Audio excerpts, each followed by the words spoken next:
Mayam Kurumjeri, Impact TV na paring na nasindokchariba Khangminashi Manipur gi thorom asibu mijing tabiriba mayam punamakpu hanumakada kanal sambanduram na taram nokchari ngasi hangal leizariba mafam asi changangai gu chekonda leiba khogi Cjakhum haina khangnaba dugumba restaurant odani mafam asi gi chef amadi restaurateur ga unajadna hangtang orba supungmen pawmaina bagi tanja da logjage.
Hello everyone, I'm here with the chef and the restaurateur of Cjakhum. He has completed his PG degree from the George Brown College in Canada and Italy, and he has worked in multiple hotels from in different parts of India and different parts of the world. So without further ado, please welcome to Mr. Asem Nikesh. Thank you so much. Hoi, I'm Nikesh. Finally, go. Have you Nikesh? Ko unazo fangzo. Have tare go. Ado Nikesh ahan ba koi wari se hugdo point na go. Have the mafam kaya da koi picture gi mafam kaya da se work to birure natra. Dagi di India gi mafam 5-star hotel me am da so work to birure natra. Ado sigi mana lo mag work to birure kanda finally koi gi Manipur da lak pa se. Kari feel to. Ahan ba da yamna harauge. Anova aina sida hala matungda ko mayam experience ta luba chaluba ni mapanda chaluba dagi hotel mayam ama tarokpa different restaurants mayam amda tarokpa matanda sida lakpa sida ingonda anova experience ama oigi yamna su khenaba oigi aduga yamna su complexity oigi ko aina hanba tarokpa matamda aduga ingonda yamna satisfaction ama horapa da yaugi adu yamna enthusiasm oibada yamna isada harauba nungaiba ama poki horapa da Nikesh ki sigi restaurant have tare go akogi Cjakhum je Sigize akoina magi pronunciations have tare go have the spellings ga pronunciations kamain to organda mayam sne kitang confusing kitang lay have tare go ngasigi chanja se lowraga go have the kitang clarify to biramo Cjakhum se mayam na si Cjakhum haina supanay or dagi Cjakhum haina supai adubu taseng na di ay na mingthon se Manipuri kitchen translated to Cjakhum haibado aduda aina base tawraga mingthon ge aduga mostly magi Cjakhum gi menu sing se su maitei gi dish amada dum maitei gi ingredients amadi dum yawba haitare ko adumaina tawraga Cjakhum se mayam na di hoi akoi gi maitei lon budi oidre Cjakhum ana English ta ira aga di CHAKHUM ana inai aduda CJ oiba se Latin oiba mostly id kano da Mediterranean cuisine and European gi cuisine da specialized store pani master store pani na adudo ina adudagi derive tawraga ko Latin word to CJA se taseng budi wari sangna budi laire khatang budi tension la age aduga haiba matam da wari se akoina aina 2019 sida hangi bani adugi mamang 2017 sida ina Italy da thabak head chef oina lerpa matam da engonda opportunity ama phangi matam da restaurant ama hangse haina aduda aina akoi tanarame restaurant se karamba mong da hang sige mayamna su pamnagadaba aduda aina hagi Indian gi cuisine haibase mapan tholakpa matamda mayamna khangnari se adum mostly mainland India gi oiba for example butter chicken hairo dagi tandoori naan hairo dagi south ki hargana dosa hairo uttapam hairo mayam ma du khangnari do north east ki oiba Manipuri gi oiba sidi mayamna khangnadeba kangsoi hairo matamda moina kangsoi kaino harkani ko aduda aina dudi phare akoi Manipuri gi akoi gi north east ki cuisine ama lairi especially ai na populam dugi oiba chinjak to ai highlight toge aduga adumakti authentic oibadi muk ngamoidaba ko kaino da hargadi Indian cuisine haibase masla gumba dum morok sana chaba pambani na moidadi mo morok sana thoktengi ba poche aduna akoina adudagi inspiration lawraga akoigi ingredients se yamna chanaba aina thingra pa haidare ko Europe da ingredients am chanarapad chaba matam da hangam gi mahau ga oiba or dagi mairian makta charju moina mairian du da ina like basil flavor mayang tuan gi happen mahau man daga sapsal kan da pizza da moina pam gi ba oi gi ba adu da koi sai tong na ri se hoi hoi smaina tawriba dagi agi menu da bok chakhum da dum yawe ba ko pasta sida koina mairian siga mayang tuan siga sida kai hapaga di hauni kai da soibung kai tang hapa kan da dum pasta se da pizza gre foreigner lak pasing da ko pizza gre mo yam hauna chagi aduga maitei gi flavors oiba highlight chu tawba armain tawba sida koina hangapa sida ming thon bagi matang chi lakhi bane ba ko aduda mayamna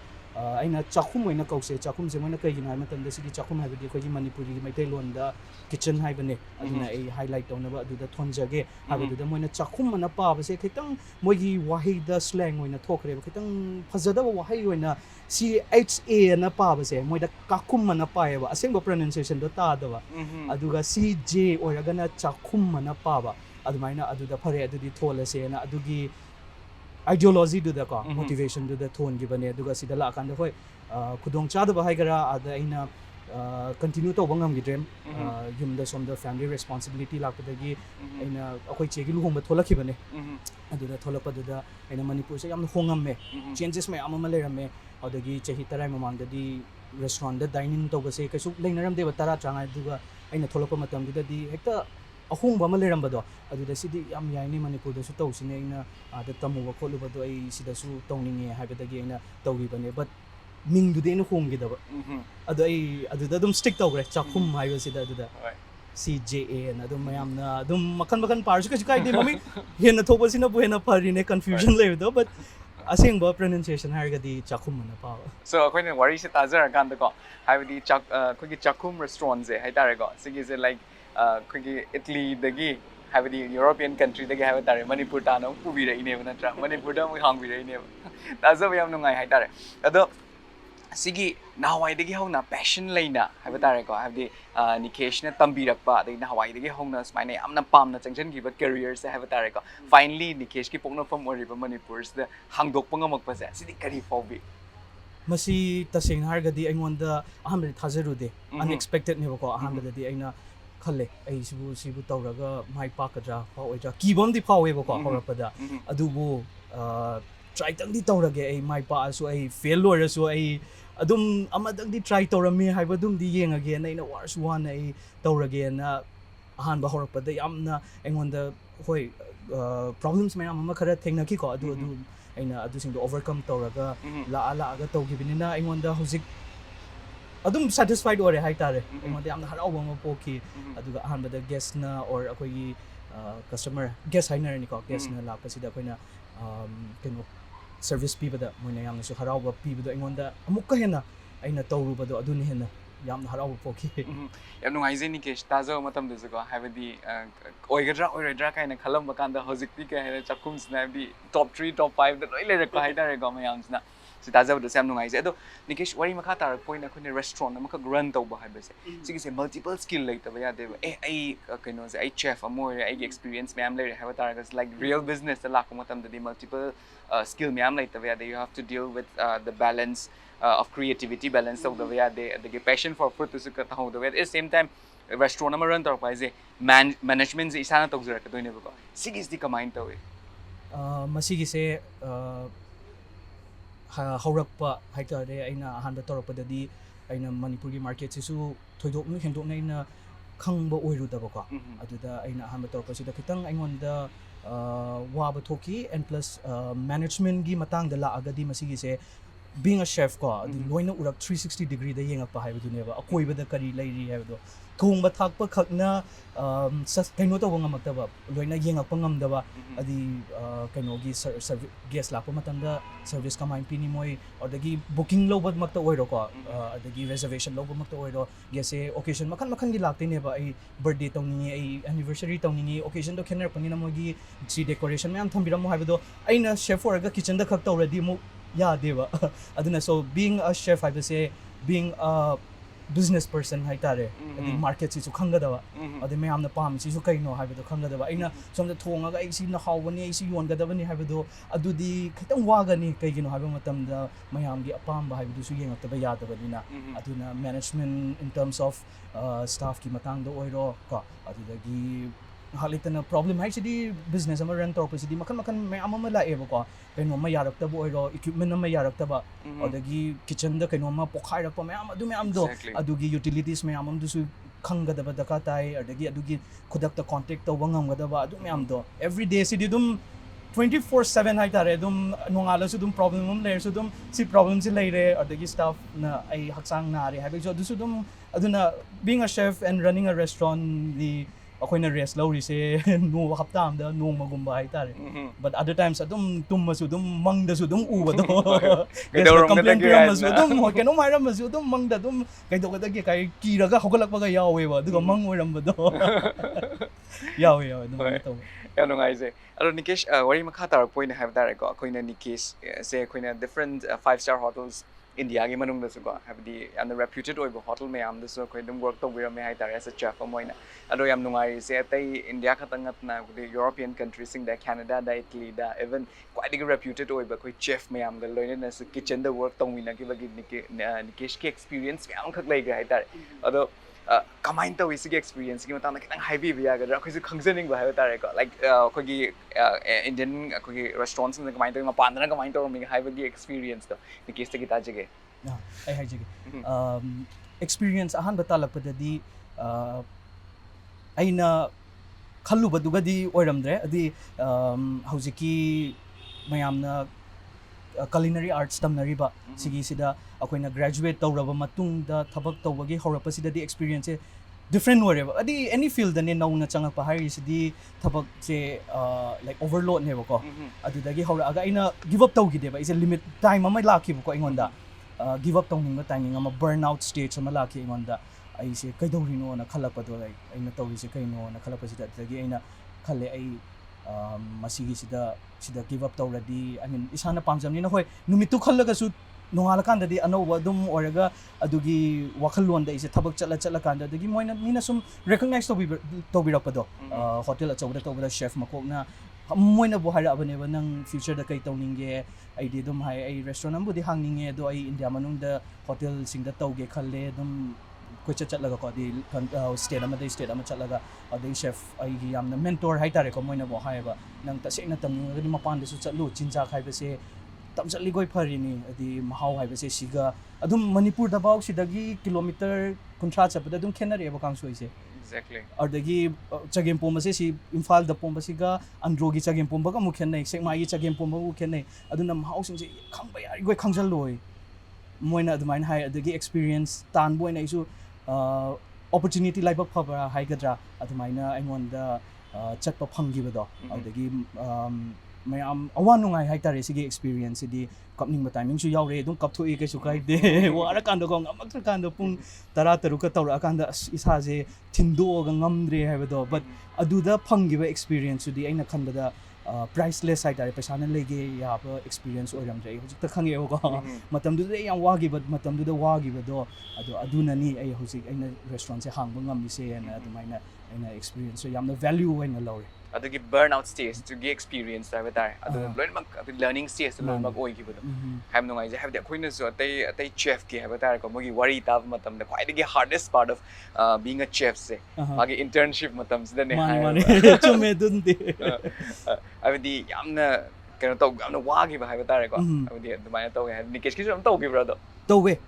sidi loina adum tawni ai young generation laptop ba chef oining ba mayam sing jida su haijaning e ko prepare for that sumai tawni akoina kitchen sida changani khangaroi kai dog deno moide hana moide duty sing do khangmani masana tak torani duga intern oina lakpada di khoi di hek chang kai dog deno khang do kitchen do da like football ground da football ka hoitana changba ga chamana de ne ba hamda kamai tawni kai da leini khang do dina moina thabak se pisala ani hamba da dum tilo bag ani ga se dum langsala ani kilo bag se kilo 60 mu oi dine ba ko kho ana dum aduga khok de no mi chu pa ma pi ga o ta gi ko dum khok de ne tilo je yeng de ne ba adai matam si da stay si da internship si da ma se sigi industry si da survive to wangam gadra amasung keno to ba ma sigi keno se koina piri ba task se complete to wangam gadra ha adu training period ne ba si de aduga skill do develop to period ni na ai adum khangde ai na tilo khok pa si da ne wakanse makan khala khoktene tilau se smaina khogana kamaina tawni phaina khogana kamaina tawni wakando sanaba doina on gare ba poto tilau khokbasi da smaina yungna khogana kamaina tawni wabado kem khangdrabado ingonda adu nungaibado dum poki adumaina dum tor chakhibanina ingonda wabadi kaya oigidre adu hoi continuously torpa matamdadi limit haksang nungairaktaba soklakpabudi yawi adubu tasengadi thabaki oinadi ingonda nungaiba ma phawgi Kano nga yita sa matamda habiti yamna playful oina habitare yamna awaba situation du yamna playful oina dumaya tawgi habise chisu habiti yam acquire tawgada skill ama khakne haise ga habisi sigi business da changan patara ga digo yamna ngai je Nikesh ado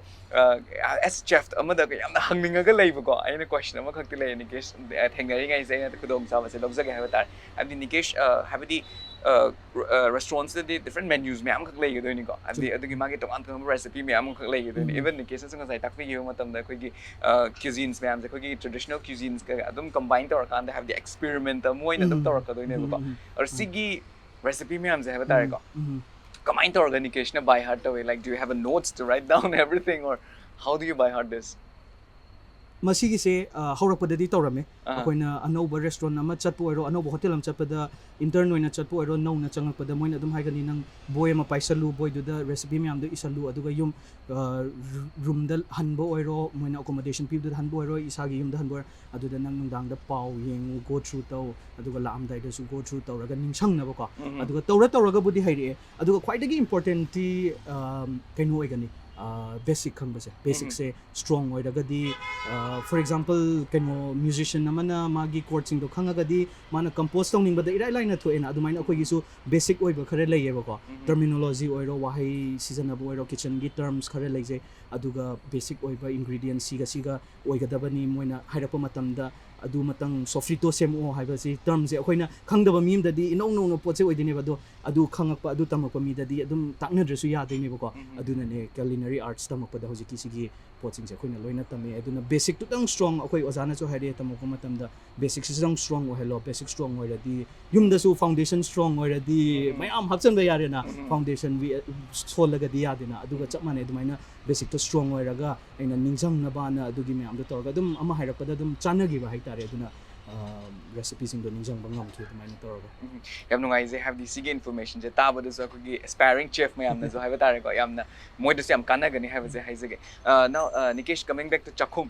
da mong lak che ge haiba tare ko hojik su manam je different smell me am na thado re je interview lowering ai je chakram khale ai tare ado like okay coming back to Cjakhum ai na khangjaning ba je haiba tare ko Cjakhum na offer to wi ba khoi me am da offer to ri ba menu sing je sidi kari no this kitang highlight to wi sure Cjakhum gi menu se aina haijaragadi marak se mix tawre haitare ko modern multi cuisine haitare cuisine je loina Japanese ki chinjak su amani yawba Korean gi su amani yawba Chinese ki su amani yawba adumaina mai amna pamba haitare ko aduda menu da koina keno hapchari se aduga main oina di yari goi aina sigi local ingredients se season aba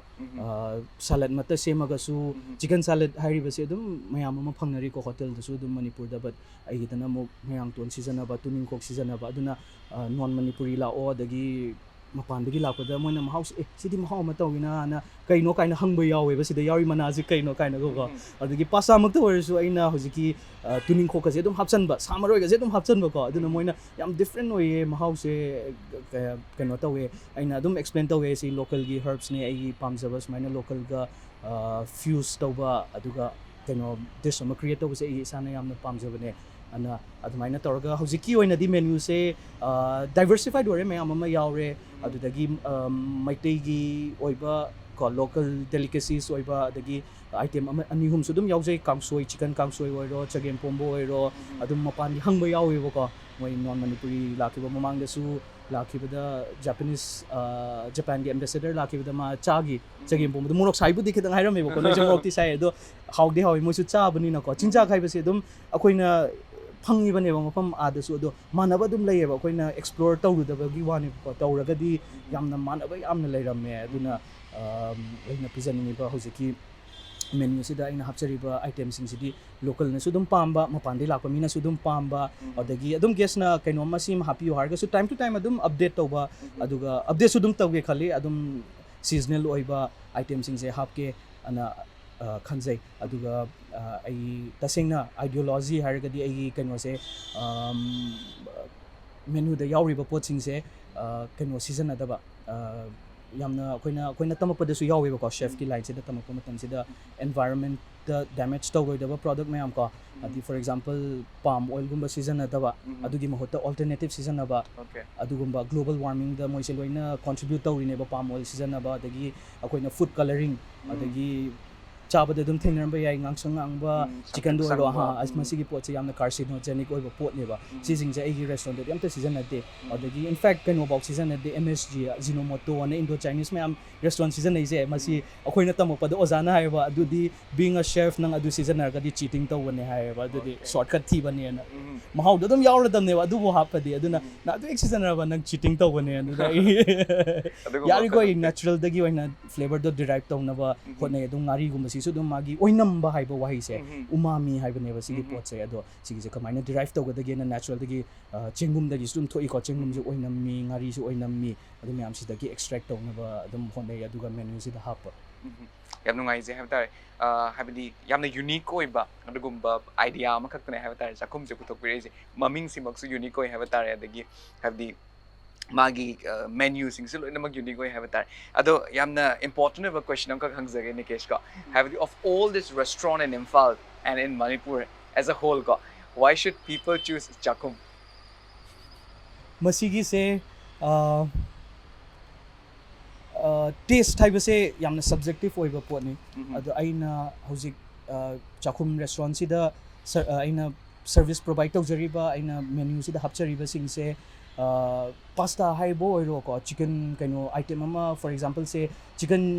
ꯃꯌꯥꯝꯅ ꯄꯥꯝꯅꯕ Indo ꯆꯥꯏꯅꯤꯁꯀꯤ ꯑꯃ ꯂꯧꯔꯒꯦꯀꯣ ꯃꯤꯡ chicken chilli ꯍꯥꯏꯔꯣ ꯑꯗꯨꯝ ꯐꯪꯅꯔꯤꯕ ꯄꯣꯠꯅꯦꯕ ꯑꯗꯨꯗ ꯑꯩꯒꯤꯗꯅ ꯑꯃꯨꯛ ꯃꯩꯇꯩꯒꯤ ꯂꯣꯀꯦꯜ ꯏꯟꯒ꯭ꯔꯤꯗꯤꯌꯦꯟꯁ ꯑꯣꯏꯕ ꯃꯌꯥꯡꯇꯣꯟ ꯍꯥꯞꯄꯤ ꯑꯗꯨꯒ ꯀꯩꯅꯣ ꯐ꯭ꯂꯦꯕꯔꯁꯤꯁꯨ ꯑꯩꯈꯣꯏꯅ ꯌꯥꯝꯅ ꯆꯥꯅꯅꯕꯀꯣ ꯑꯗꯨꯃꯥꯏꯅ highlight ꯇꯧꯅꯕ ꯃꯅꯤꯄꯨꯔꯤꯒꯤ ꯃꯇꯥꯡꯗꯁꯨ highlight ꯇꯧꯅꯕ cuisine-ꯒꯤ ꯑꯩꯅ ꯄꯥꯝꯖꯔꯨꯕ ꯑꯣꯏꯕꯗꯣ ꯑꯗꯨꯒꯤ ꯑꯗꯨꯃꯥꯏꯅ highlight ꯇꯧꯏ ꯑꯗꯨꯒ local vendors-ꯁꯤꯡꯁꯤꯗꯣ ꯑꯩꯅ ꯇꯁꯦꯡꯅ ꯍꯥꯏꯔꯒꯗꯤ ꯁꯤꯁꯦ support ꯇꯧꯖꯅꯤꯡꯉꯤ local market ꯂꯩꯔꯤꯕ local vegetable supplier ꯃꯣꯏꯁꯤꯡꯁꯦ ꯂꯣꯏꯅ vegetable vendor ꯆꯤꯡꯗꯩꯅꯤ fish supplier ꯑꯗꯨꯅ ꯁꯤꯗꯒꯤ ꯌꯥꯔꯤꯈꯣꯏ ꯃꯄꯥꯟꯗꯒꯤ ꯆꯦꯟꯁꯜꯂꯛꯇꯕ ꯑꯩꯈꯣꯏꯒꯤ ꯃꯅꯨꯡꯒꯤ ꯑꯣꯏꯕ ꯃꯅꯨꯡꯁꯤꯗ ꯑꯃꯅ ꯑꯃ support ꯇꯧꯔꯒꯀꯣ ꯑꯗꯨꯃꯥꯏꯅ ꯑꯗꯨꯒꯤ ꯀꯩꯅꯣꯁꯦ ꯇꯧꯕꯅꯤ ꯑꯩꯒꯤ ꯑꯁꯦꯡꯕ ideology ꯍꯥꯏꯔꯒꯗꯤꯀꯣ ꯑꯗꯨꯅ ꯑꯗꯨꯕꯨ ꯑꯩꯈꯣꯏꯅ ꯆꯥꯛꯈꯨꯝꯒꯤ ꯁꯔꯚꯤꯁ ꯄꯤꯔꯤꯕ ꯁꯤꯗ ꯒꯦꯁꯅ ꯃꯥꯒꯤ ꯑꯄꯥꯝꯕ ꯑꯩꯈꯣꯏ ꯑꯗꯨꯝ ꯔꯦꯛꯇꯤꯐꯥꯏ ꯇꯧꯋꯦ ꯐꯣꯔ ꯑꯦꯛꯖꯥꯝꯄꯜ ꯁꯤꯃꯛ ꯑꯣꯏꯒꯗꯕꯅꯤ ꯍꯥꯏꯕꯗꯣ ꯑꯩꯈꯣꯏꯗ ꯂꯩꯖꯗꯦꯕꯀꯣ ꯑꯗꯨꯗꯤ ꯒꯦꯁꯅ ꯂꯥꯛꯑꯒ ꯁꯨꯃꯥꯏꯅ ꯇꯧꯕꯤꯌꯨ ꯁꯤ ꯁꯦꯝꯕꯤꯌꯨ ꯍꯥꯏꯕ ꯃꯇꯝꯗ ꯑꯗꯨꯝ ꯀꯁꯇꯃꯥꯏꯖ ꯇꯧꯕ ꯌꯥꯏ ꯗꯥꯏꯔꯦꯛꯂꯤ ꯑꯗꯨꯝ ꯑꯩꯒꯤ ꯌꯥꯝꯅ ꯔꯦꯒꯨꯂꯔ ꯑꯣꯏꯕ ꯒꯦꯁ ꯃꯌꯥꯝ ꯑꯃ ꯂꯩ ꯃꯣꯏꯅ ꯑꯗꯨꯝ ꯗꯥꯏꯔꯦꯛ ꯑꯩꯉꯣꯟꯗ ꯀꯣꯟꯇꯦꯛ ꯇꯧꯔꯛꯑꯒ ꯁꯤ ꯅꯨꯃꯤꯠꯁꯤꯒꯤ ꯁꯨꯃꯥꯏꯅ ꯑꯗꯨꯅ ꯃꯣꯏꯒꯤ ꯑꯄꯥꯝꯕꯗꯣ ꯑꯗꯨꯝ ꯑꯩꯈꯣꯏꯅ ꯅꯤꯗꯁ ꯃꯌꯥꯝꯗꯣ ꯑꯩꯈꯣꯏꯅ ꯑꯗꯨꯝ ꯁꯦꯇꯤꯁꯐꯥꯏ ꯇꯧꯕ ꯉꯝꯕꯀꯣ ꯑꯗꯨꯅ ꯑꯗꯨꯝ ꯃꯣꯏꯗꯁꯨ ꯁꯦꯇꯤꯁꯐꯦꯛꯁꯟ ꯐꯪꯕ ꯑꯩꯉꯣꯟꯗꯁꯨ ꯐꯪꯕ ꯑꯗꯨꯅ ꯑꯗꯨꯃꯥꯏꯅ ꯇꯧꯕꯅꯤꯅ ꯑꯗꯨꯃꯥꯏꯅ ꯍꯥꯏꯖꯅꯤꯡꯉꯦ ꯃꯌꯥꯝꯅ ꯀꯔꯤ ꯃꯔꯝꯒꯤꯗꯅꯣ ꯆꯨꯁ ꯇꯧꯗꯣꯏꯁꯦ ꯍꯥꯏꯕꯁꯦꯀꯣ ꯑꯗꯨ ꯑꯗꯨꯝ ꯁꯣꯝꯅ ꯄꯥꯝꯕꯤꯕ ꯃꯑꯣꯡꯗ ꯑꯗꯨꯝ ꯑꯩꯈꯣꯏꯅ ꯀꯁꯇꯃꯥꯏꯖ ꯇꯧꯕꯗꯤ ꯑꯗꯨꯝ ꯂꯣꯏꯅ ꯌꯥꯒꯅꯤ apart from that the view is also very beautiful ngasi nungdang di oigre udreko nungdang oibanina oi adubu akoina kitang ganna laamba taragadi ko views loina yenghanba yabani the view is so beautiful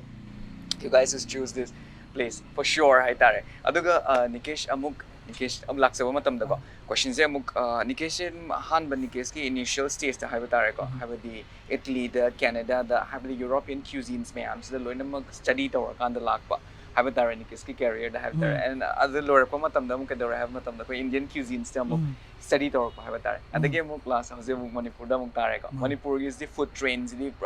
Manipur ki different food trains ne bala is have they travel food trains layer adagi ko Hindu gi lakpa matamda amuk layer na thau ngong ko khotpa myam khak layer adagi hojik na easternization no idna amuk Korean food adagi Korean noodles mayam se loina ma ong lai na bibimbap loi lai ko ar sigi food train merks how are you adjusting Cjakhum update tawko taka yamna tai masigi matangsida time to time kaino kay tare updated oina leiba hay tare ko adagi present trends mayam ama khangadaba mayamna kari pamnari adagi mayamna hojikti dum social media da mayam amu unari ko aduna adum hangapa yawi ko guest marak tai so adugi item du uine kaino da social media da nang sembi ba yagadra hairaga adum customize to ba yawi ko guest ani hum lakpa da so dum aina sembi ba khotpa adum aina yawi aduga somna panbi gib duni kaino se yamna diversified or mayam se cuisines mayam ma changi aduna mayam se loina khaga touch tawraga ko adum menu sida hapaga koina time to time adum change tawba update tawba adagi kaino ma item ama si hapagadi phani haibado aduna admaina tawraga koina adum time to time updated oina lay adagi Nikesh akoina sum taza matam da haiba tarako Nikesh amna Manipuri cuisines this amna found oi bu suma like abdi sigi matang se aina lakcha matam da akoigi sattvic chinjak haigadra veg kan koina lai da kanari ma chinjak sin se habde akoigi Royal Palace taga tawriba 108 cuisines katliba adugum mayam se habdi sigi su they have their own signs natra habdi Korean balura kan da hai chaba se kem taw drise ka gina habda uti do yaw gi ni kaina adagi amu ba ma yaw do na suktani test enhancer ne like adugum gi study ga di taw gi ba leibra kamai taw masi tawgi aina university gi final year sida I thesis and project se Manipuri cuisine and Manipuri and tribal cuisine hai ko I topic to aduga I se churan champur chatli andro chatli sekmai chatli du degi mayam information mayam gather to aina thwai ngai khidaba ma budi yawe masi kaino haibada Manipur gi recipe or Manipuri gi cuisine gi matang chida documented oiba mata lai khidaba okay adi for example akoi worldwide oina khangnari ba French cuisine hairo Japanese cuisine hairo mogi de loina laiba documentation se starting from 1600 adugi matam dagi hauraga dum moise ira le adu Manipur gi di aina amata thingna gidaba or dagi wagi yamna do tasengna kaino dugi churan champur da chatlaga churan champur gi khwaidagi ariba village thiraga adugi chief lairiba moida chatlaga direct interview lawraga hangaga iraga waina aigi project to tawgi or dagi Manipuri gi hojiki koi chaluk hairi do ka thali hainare ka kaino dana top language tana aduga koi gi dahar gadi chaluk ana hainari somna pan bikhiba suktani panki khepangi adu Manipuri gi chinchak se tasengna hairagadi chamni pani sadvik ki somna pan bikhiba sadvik masina muk ayurvedic cuisine da muk changre moisina sadvik haibalei rajasik haibalei tamasik haibalei moise karamba mina chaga da bano haibado sadvik sina kanana chagi haiba matam da hojiki kaino gumba saint muni gumba dagi meditate tawba kangbu singna moida tilau chaba yade moida akoi adum daily hojik su dum follow tawri ko merames Thursday gumba merames chaba numita tilau chaganu chanam chaganu haibase akoi da moina hojiki sadviki food group sida study tawba matam da di sigi chariba poching se sisna khoi da body heat generate tawba ko aduga isa da restless piba sising do loina meditate tawba sibu haraga di isa do calm oina lege santi da lege habani aduna sisina kaino ayet pa interfere pirak pa haitare aduna mogi food group to aduga hoigi metai gi fazarba hojiki chaluk se tasengna yengaga di compare tawraga di wari sana kaino koina atopa French cuisine se mayam hainari ko khwaidagi finest cuisine ne hairi khwaidagi world sida khwaidagi kaino to bane hai mogi di time pan khak lei ba kununga ai cuisine amabu compare to jaba na chede ko adu haraga so reality akhoi se akoina document to biru da bagine ba documentation da fazana leramaga di akhoi su utpangam deineba akoigi thaina dagi hona chamni pan de rakteineba suktani sina amu kai kamai tawon haiba matam da ma se palate cleanser haiba nga kainoma akoina hai sara matung da kaino charging ai da sangom care charging ai da hai char pa matam sida marak tu da amana asin bani amana athum bani adi marak tu da hojiki kaino se charga di akoigi palate sida yahori bana sagi asin ba acidity mayam du mana loina sengdokhi daineba khaba duna aduga care chaba matam da mahau or aduna hai char pa matam da mahau do tongana magi flavor do thoba moigi su leiri ne ba sising je ado documentation like taba haitare aduna koina sigi se knowledge su kaya adubo ai na project to hodi hograbane ai project report ado ai future plan di masi Manipuri ki cuisine se document tawge haina di khanje plan budi ai tam budi tawre ado information phangwa se khara wa bani na ko wa na thoe adudagi maram di sigi se hekta hogdaba matam da chahi kunthra gi matung da manga ani ba moduzan haiba se kaunari eba mi hojik generation akoi gi mathangi generation da moduzan kai no haiba da khangaroi sutani kai no haiba da khangaroi ba si kai gi no haiba matam da koina moida adugi akoi gi cuisine do moida expose to bida ba or educate to bida ba adu da ne ado adugi do kamaina to ga da gi hardi documentation taraga adagi akoina moidasu easily accessible oiragadi ko moidasu learn tawani haiba thajajaba ma lei yamno ngai taza matam da mai pak pasu obiu hai tare ko habdi sigi si yama dakar oiba matam ne hai tare habdi Nikesh kumba sigum yamna enthusiastic oiba mi me am se thogla akanda hai tare sigi project mai pak na so short na documentation thambiram hai tare habdi Nikesh se thingnari ba awa bas amuk mathangi generation da amuk thengna da bi ta thank you so much for that also Nikesh makata na khangjaning bada koina culinary art hai base koina maming di yamna tare ba ko adu exactly koi karino hai base khangdaba mi me am slary ko adu sigi matang se Nikesh ni kitang enlightened to me what is culinary art culinary arts haiba wahi se terminology se culina haibane Latin gi word tagi haragadi thongba thakba haibane ba ko aduda ahanbada di culina kha khainarami culinary harami aduga ikui art form oina changakhiba se kala makhala moina akoina example laurabada art form se makhal yam leyeba nakongna taba yaba lei mitna uba yaba lei nakongna taba hargana isai nomai leire ko adagi mitna uba hargana painting gumba leire sculpture leire adagi mayam ama leire ko mitna uba da adagi manam perfume sembasi so art makhal amaneba art of making perfume haeba aduna culinary sina kaino haiba matamda edible art haeba mase chaba yaba art ne haeba aduna masigi culinary art changiba singse sigi field sida tawriba singse culinarian hai or chef mak loina mak oidraga su ko magi different line chatpa yaiba ko culinary art sibu tamuraga di magi different laire adu di yamna channel do chawgre amana food stylist oining bo ero food photography tawning ba kamu na food photography tawrani adagi food stylist tawning ba kamu na food stylist tawrani bakery change yare ama change yare but main di hojiki art form dubu tambado related to cooking and kano da restaurant business or kitchen gi business ida kamaina run tawgadagi haibagi adugi art form do tambagi wani da culinary art hoi am yun ngai je have tare nga sai pan bigi ba have tare khoi gi bit na di test art of taste ne have do adu ai di kitang justify to honing have tare have nga sai khoi na la ko ta da Nikesh na khoi da present to bigi ba dish to have tare yengo ma ta yam tina phajagi ba have tare like cha ga da pamu ba have tare mesigi matang se aina khangjaning ba se kino Nikesh khoi gi sigi art form sida have tare ko the art of plating ko Nikesh na nga sai to bigi Nikesh na ta like tomato sauce ama like di ba kitang tawar kan da anoba kino khak on gi ba what is the importance of art of plating and presentation of the food adu sa have hai jage adugi matang da so akoina tamukpa matam oiro adagi akoina plate ama toba presentation somna panbina present plating and presentation I say for example akoina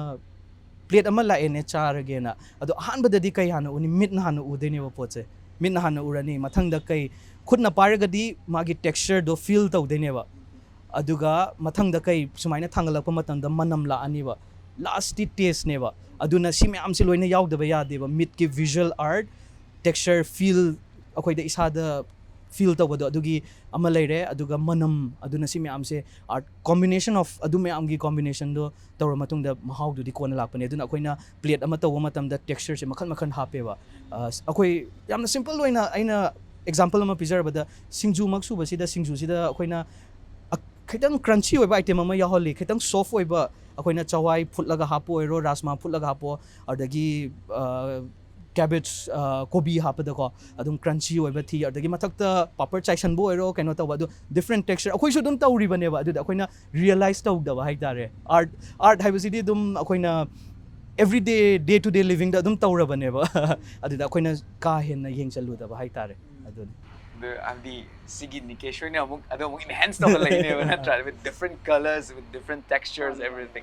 I'm just nungai je have that as a matam like sigi experience first an experience ko chakhum dagi phang bigan have that you should look at their plating ko am tina phaza bai tar like I sigi se Manipur ke to perform da jai phang da ra haina je khang je have that I'm so other Instagram to check the video chakhum ge ko magi plating je even ko gi yam ordinary oi ba ko gi chahau khair si ba have that with the cherry on the top and everything yam tina phaza ge ba have that have the like adugi ma pot da have the art in itself and dum yog je ba yam nungai je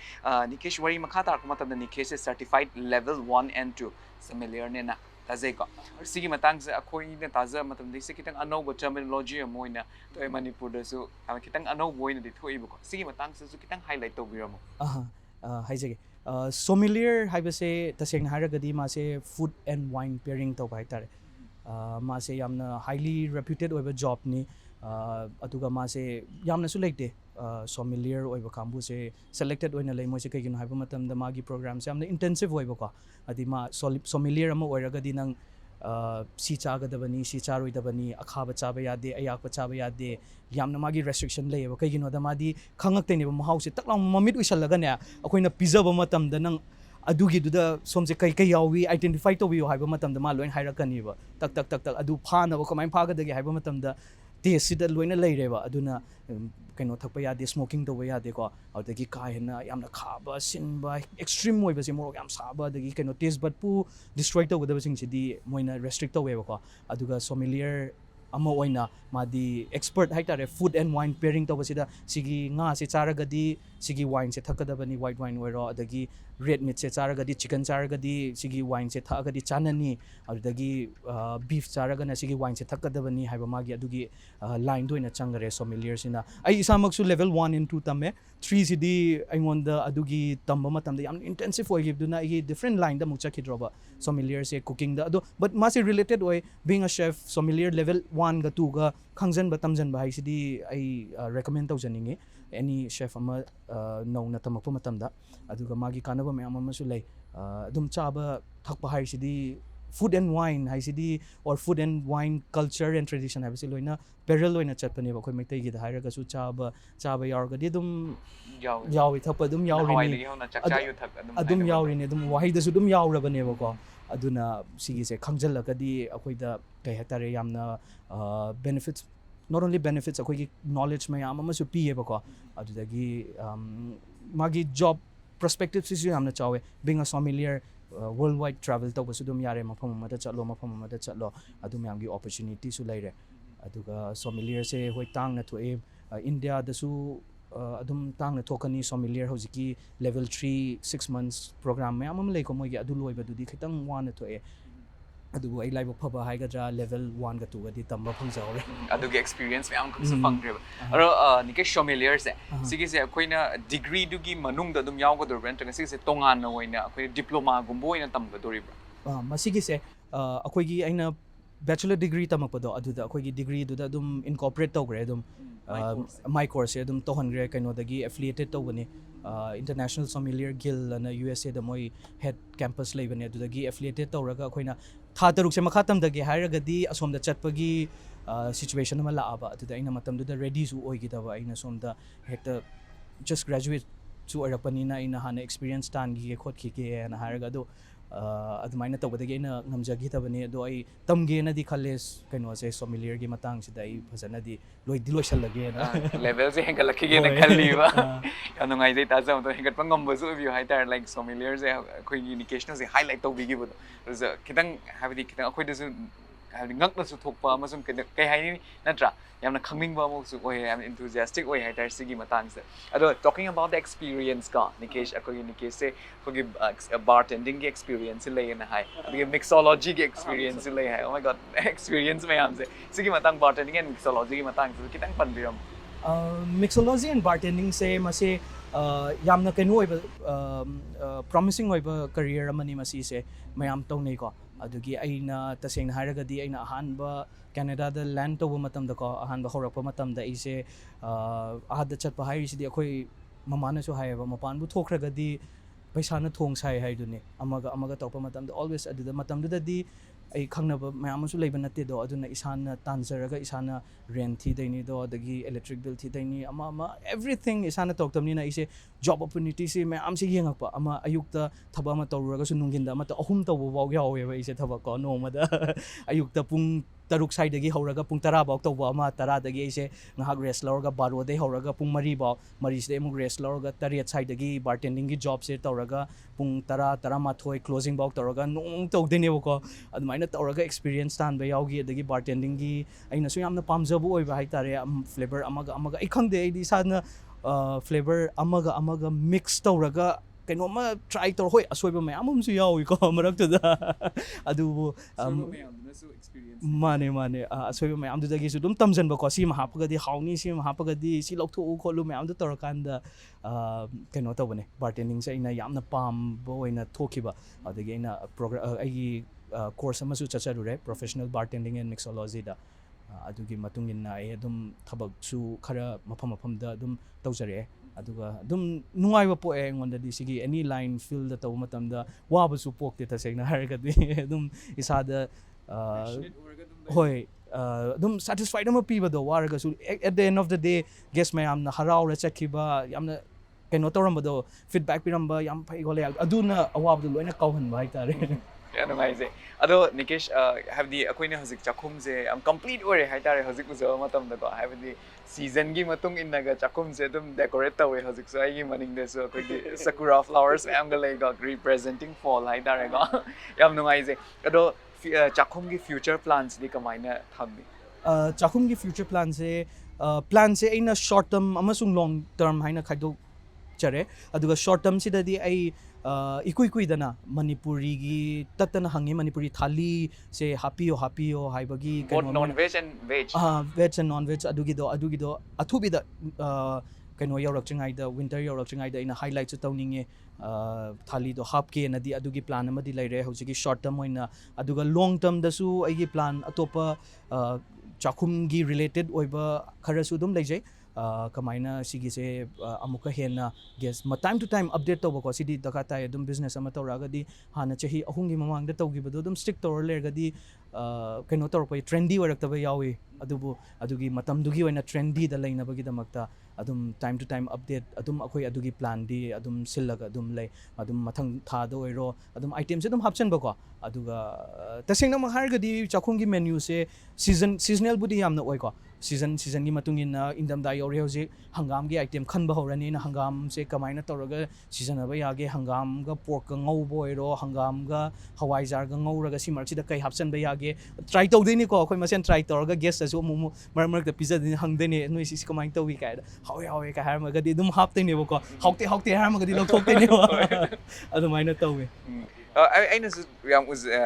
ꯂꯥꯛꯆꯕ ꯃꯇꯝꯗꯀꯣ ꯃꯥꯒꯤ ꯌꯨꯅꯤꯛꯅꯦꯁꯁꯦ ꯃꯃꯤꯡꯁꯤꯁꯨ ꯂꯩꯔꯦꯀꯣ ꯆꯥꯛꯈꯨꯝ ꯍꯥꯏꯅꯁꯨ ꯂꯩꯔꯦꯀꯣ ꯑꯗꯒꯤ ꯁ꯭ꯃꯦꯜ ꯊꯥꯗꯣꯔꯛꯏꯕ ꯑꯔꯣꯃꯥꯁꯦ ꯍꯥꯏꯇꯥꯔꯦ ꯆꯥꯛꯈꯨꯝꯒꯤ ꯀꯤꯆꯟꯗꯒꯤ ꯊꯥꯗꯣꯔꯛꯏꯕ ꯑꯔꯣꯃꯥꯁꯦ ꯍꯥꯏꯕ ꯇꯥꯔꯦ ꯑꯗꯨꯝ ꯌꯥꯝꯅ ꯍꯣꯝꯂꯤ ꯐꯤꯜ ꯇꯧꯕꯗꯣ ꯂꯥꯏꯛ ꯅꯣꯠ ꯑꯦꯅꯤ ꯑꯗꯔ ꯔꯦꯁꯇꯨꯔꯦꯟꯗ ꯆꯠꯂꯨꯕ ꯃꯇꯝꯗ ꯃꯈꯣꯏꯒꯤ ꯊꯥꯗꯣꯔꯛꯏꯕ ꯑꯔꯣꯃꯥꯗꯨ ꯅꯠꯇꯕꯤꯗ ꯑꯩꯈꯣꯏꯒꯤ ꯌꯥꯝꯅ ꯍꯣꯝꯂꯤ ꯐꯤꯜ ꯇꯧꯕ ꯂꯩꯗꯅ ꯊꯨꯝꯌꯥꯛꯄꯤꯒꯤ ꯃꯅꯝꯕꯨ ꯍꯥꯏꯔꯣꯀꯣ ꯌꯥꯎꯋꯦ ꯑꯗꯒꯤ ꯁꯣꯏꯕꯨꯝꯒꯤ ꯃꯅꯝ ꯍꯥꯏꯔꯣ ꯑꯗꯨꯒꯨꯝꯕꯗ ꯑꯗꯨꯝ ꯐꯤꯜ ꯇꯧꯕꯗꯣ ꯁꯤꯁꯦ ꯌꯥꯝꯅ ꯍꯥꯏꯕꯗꯤ ꯁꯤꯒꯤꯁꯦ ꯌꯥꯝ ꯏꯝꯄꯣꯔꯇꯦꯟ ꯑꯣꯏ ꯍꯥꯏꯇꯥꯔꯦ ꯌꯥꯝꯅ ꯍꯣꯝꯂꯤ ꯐꯤꯜ ꯇꯧꯍꯟꯕꯁꯦ ꯂꯥꯏꯛ ꯑꯩꯈꯣꯏꯅ ꯆꯥꯛꯈꯨꯝꯁꯦ ꯑꯗꯨꯝ ꯆꯪꯉꯛꯄ ꯃꯇꯝꯗ ꯕꯤꯂꯣꯡ ꯇꯧꯍꯟꯕꯗꯣ ꯌꯥꯝ ꯅꯨꯡꯉꯥꯏꯖꯩ ꯅꯤꯀꯦꯁ ꯑꯩꯈꯣꯏꯅ ꯋꯥꯔꯤ ꯃꯌꯥꯝ ꯇꯥꯖꯕ ꯃꯇꯝꯗ ꯍꯥꯏꯇꯥꯔꯦ ꯃꯔꯛ ꯊꯛꯅ ꯍꯥꯏꯇꯥꯔꯦ ꯅꯤꯀꯦꯁꯀꯤ ꯍꯧꯖꯤꯛ ꯋꯥꯔꯤ ꯃꯌꯥꯝꯗꯤ ꯇꯥꯈ꯭ꯔꯦ ꯑꯩꯈꯣꯏ ꯚ꯭ꯌꯨꯋꯔꯁ ꯃꯌꯥꯝꯅꯁꯨ ꯋꯥꯔꯤ ꯃꯌꯥꯝꯗꯤ ꯇꯥꯈ꯭ꯔꯦꯀꯣ ꯑꯗꯣ ꯅꯤꯀꯦꯁꯁꯦ ꯃꯌꯥꯝꯅꯁꯨ ꯈꯪꯅꯕ ꯌꯥꯎꯔꯕꯅꯦ ꯌꯣꯔ ꯏꯟꯁꯇꯥꯒ꯭ꯔꯥꯝ ꯐꯦꯃꯁ ꯑꯣꯜꯁꯣ ꯑꯗꯨꯃꯛꯇꯤ exactly your Instagram famous also aduga ado Nikesh kadaidagino adagi Nikeshki ima babana ming kari kawi adagi Nikeshki ichilinaw na kayano haibase mayamse am curious oiramdo mala da viewers sing sida ado kitang adusu kitang share tawiro hoi haijage ai gi laifamdi kashamthong hodam lerakni aduga imagi mamingna jibalnata kaujai aduga babagi mingna inhautombi aduga aina akhoi iche taruk lei aina atombani aduga iche taruki matungda aduga aise adunasu haigadra family responsibility laigibadagi aise chakhumse Manipur da settle torge chakhumse ai hangage haiduna aina adugi one of the factors haitare ko chakhum hangibagi maramse adusu oina thoe yam nungai ji tazawda ado Nikesh si bhaubagi journey sida haiba tare ko haibadi Nikesh na kana da credit tipini credit se aina ahum thokna pininge ahan bagi credit sidi aina akoi che da pijaningi maramdi mana aigi partner financial partner oiro ama kenoma wal kenoma soire haiba matam da mana ko chen bani na mana soul aigi soul partner oire ko aduga chiche gi mingse Kiran Bala kawi aduga akoi chiche siga aiga tomina bani sigi restaurant se ai leitragadi akoi chena dum puna pu horani adi aina somda thaba ma chathopo oiro kaidanom da engage toba matam da dum akoi chena pure aduga menu chinja ki cuisine gi matang da hargadi ai credit se akoi ima da pijaninge kaigino da haina ba malai behind every chef there is a grandma and a mother hayo aigidi akoi mama na oire kaigino haiba tanda pickling dagi mahau haibase akoi mama na ingon da expose tawgibaneba hoi chagum mak padai chume duna mahau se akhoi mama na takpi gi bani si charaga di si hawi si taw mayam do takpi gi ni na aigi cuisine ni matang de akhoi mama da credit pizaninge aduga ahum subasina aigi restaurant sibu asoi ngam yaugdana hauji pau chahi ahum se tawre ise aigi restaurant manager Meraba aduga kitchen gi head oina ko leriba Shantanu Mumbai da gini aduga aigi former chef amasu lerami Amarjit anako masu credit pizaninge sige credit se ai one man army oi ba yadabani na restaurant business haibasidi aduna moidasu credit se ina pizaning.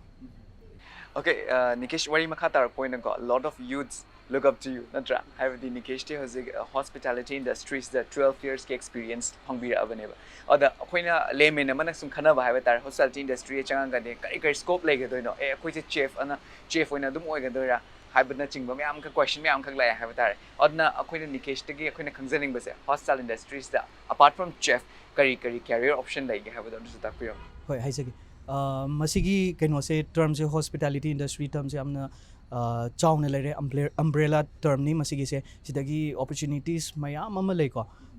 mana kano da change yare food stylist oina change yare chef magna tragasu mana food blogger oige haiba ma yare aur dagi food photography tawge yare food ki magazine gi author oige haiba ma yare aduna magi opportunities di limitless oire aduga kitchen related oidaba mayam ama su yai front desk da leiba ko housekeeping da leiba dagi company amagi front desk reception oina leiba or aviation change haiba adugi di opportunity di adum kaigino da loina mag service industry oibanina basic tubu khangraga di adum mogi company amagi rules and regulation magi tawgadaba criteria mayam dudi adum company duna takpi bani adubu sigi line sida tamuraga di magi opportunity di am lere and plus one big point haraga di worldwide travel to phangba se simadi adu marune passport to traveling the world haibane wa sigi poche wow I'm aspiring way there. Aduga Nikesh, Sigi Kugi India Manum the Habatarico, Kugi hospitality industries Habatar. Sigi Tampamambo Dilemanico, Nikesh Q in a Habitat, Nikesh Hong Kong Chetlo in the Kangamaziago, Nikesh Q in a have the recommend to winning by Habatar, Kugi viewers things to interest level Miam Yorm doing youth Miam, or the Nikesh recommend to winning by institution Gumbadi Labra, Commando. Institution say Lazy Huzikti Yamnabu lay haitare aina tamako matamda di institute se akhanna ba khara khakne mari manga mutang lay yamna renowned oiba yamna phaba mayam amu budi lay ba ko macha macha lay ba du moi se mu kaino oida haitare yamna recognize oida ba the main thing di akoina sigi line se da tam gyar ga di magi alumni se study tawba magi kaino haiba matamda institute they talk rakan the alumni yam ba se akoi the platform do chawde ne ba aduna aina khanjagi ba akoi gi university si su alumni do ina study tor matung deng on the platform mayam ama phangi ba ko adu the khalaga institute se india da ming oina panjaraba da dum lay IHM se adum sinamo keno da chakre city gi oina legre adudagi culinary academy of india ka in hyderabad ta lay adagi ai isamak na tamjarakpa manipal university gi department of culinary arts haibasi su adum keno da in fact waksha se keno da top ranking da chan bane worldwide ki oina adu da tamjarakpane adu si su dum recommend tawjai aduga ai gi plan amasu legjai madudi aina haibadi tamakpa matamda aingonda yamna knowledge leikidaba tam karaida tamsige haiba ama timing ama lakhi ba aingonda yam wajagi ba dui matamduda hanguba matamdasu aigi parents ta hangbadasu moina adum hare nasana phanaba adum tawro nangna pamabani na si line ja Moidasu idea leitaba du moidasu idea leitaba nongna thoki matamduda 2000 kaino dani masi 11 10 11 adai dani ko ti thiba ina 9 10 11 size da ina thiba matam sida aduna aina tasengna yaraga di aigi plan oina long term plan da Manipur sida macha amako culinary gi oiba institute maktrasu natragasu culinary gi cooking school gumba macha amtang hangjage haiba adugi macha hangbira kanu Nikesh acha hangbira ai tare ngamboi jage oi bi ai tare effective gi mai kai degi adugi guidance me amum su thizari aduna tamtamna long term plan do ore adugi dura haibidi akoi desu yam chokthok chaningai oi hai tare after gaining all these experiences from around the world hai tare Nikesh na muk se lak pira kan da chakhum simak pubirak na chakhum simak Manipur da thambirak pa sai tare hoi gi desu yamna kahani chokthok chaningai oi ba kano makhak na haitare haizage aduga Nikesh ki sige institution si so haitare so should na mai pak you we need more Nikesh in Manipur also. Thank you so much. Hoy ado Nikesh wari sanabadi mya makhak lai aduga koi Khangminashi Manipur ki thoron na haitare akak na matam oi ba na Nikesh ka kuina pungmen pawmen na gi tanja sti fang oi dori Nikesh ado Nikesh losilak pa is that Nikesh puying jaba haitare koi gi Nikesh to matawning ba Nikesh ki chef ki line se changjaning ba adugumba mi mya makhak lai haitare youth mya makhak kalai da changga doino di khangda ba adna makhoi da habdi puming wakhal oina ba haitare message am tam pibiram aina pijaningba message ti young aspiring chef mayam sida haijaningba di discipline, passion and dedication ahumse hek walakpa matamda akoina phana tawramiba thabak to mai onba mala eva aduna discipline leiba focus leiba passionate oiba sigi sina si ahum sibu already adum ama tawbada thaba ama tawera adum thingba ngamaroi mi amatan. Hoy Nikesh ki sige mamal yam laba wahai sai ba tare ka khoi gi viewers khuding maglas loin magyo bu so ishno haizage Nikesh. Thank you so much Nikesh ki chillo matam kya kai to pin na koi impact TV na sandok cher ba Khangminashi Manipur is like informations mya ko pibi rak pa khoi gi na tana have tare ko Manipur so you ya laba fa bani haizage Nikesh. Thank you so much once again. Thank you. Impact TV busu aina thagachari young entrepreneurs bu keno to bagi recognize to bagi ko aduga ai thajaja busu lei atopa entrepreneurs mayam ama busu recognize togani haibado aina thajaje to bangam busu is again. Thank you so much. Thank you. Masiga loina na Impact TV na paring na sandok chari ba Khangminashi Manipur matang so aisa loisere loijadring ai gi mangoi na haiba tare ko gi hazik November yoksla bani festival mayam mathang lair bani sungsoi shoida na ko gi changang gai uche kon de lairi ba Cjakhum sida lengshin birak na haiba tare tongan ba cuisines mayam ama khak experience tawbi ba sungsoi shoida na lakpiu haiba se Impact TV gi makai digi thamzabaga loina na ngasi gi oina di miyam dagi kaina ba ya thangni jari pina birsi.